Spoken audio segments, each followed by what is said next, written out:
तर नमस्कार मित्रांनो, तुम्ही म्हणत असाल नाचत वगैरे कुठं चालल्यात. तर आज मित्र आलता अकलूजवरनं. मग तो म्हणला खेकडं पकडायचे. तसं खेकडं विकत पण भेटतात, पण पकडण्याची मजा आहे ना, ती मजा कशात नाही. मग काय गँग घेऊन गेलो डायरेक्ट.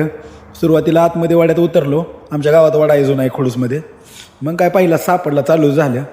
मग काय गँग बिंग आम्ही होतोच फुल फॉर्ममध्ये. पटापटा पटापटा पहिल्यांदा थैलीत घेऊन गेलतो एक पोतं, कारण बादलीत वगैरे पकडलं तरी जास्त ते राहत नाहीत त्यातून बाहेर यायला बघतात. मग काय चालूच केलं फॉर्ममध्ये काय. आणि तिथं तेवढी तर थंडी तर होती ना, चला म्हटलं काय होत नाही. त्यामुळे बरमोडा शूज वगैरे घातलेले, गाळा असतो त्यात. गाळामुळे जरा आधी तयारीत गेलतो. असं गावलं पकडलं की टाकायचं थैलीत. हे मित्र, मी अजून 4-5 मित्र आहेत फुल फॉर्ममध्ये.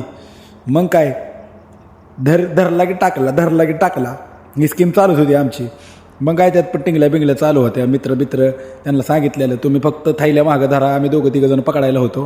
हे बघा चालूच आहे आपलं फॉर्ममध्ये.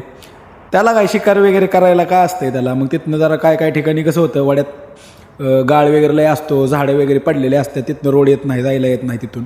मग जिथून रोड बंद होता तिथून आपण बाहेर निघायचो का डायरेक्ट बाहेर यायचो, परत आतमध्ये एंट्री मारायचो. काय मग अख्खा वाड्यात मला वाटतं एक किलोमीटरमध्ये बरं आम्हाला अर्ध पोतं गावलं. मग तिथनं डायरेक्ट आम्ही बाहेर आलो वाड्यावरती.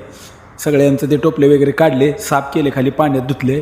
मग त्यात पण मित्र म्हणत होते एवढं कोण खाणार आहे. म्हणलं काय खाणार कोण आहे हे, म्हटलं दिसते तेवढं, पण ते साफ केल्यानंतर लय कमी होणार आहेत म्हणलं. तरी पण अंदाजे आम्हाला 4-5 किलो सापडले होते. मग तिथनं परत गावात आलो, भिजलेलो मित्र म्हणलं. मग त्या दुकानात वगैरे सामान घेतलं सगळं लागणारं, चटणी तेल मीठ वगैरे. मित्राच्या घरापाशी आलो, सामान गोळा केलं. मित्रांना लागली सगळी तयारीला.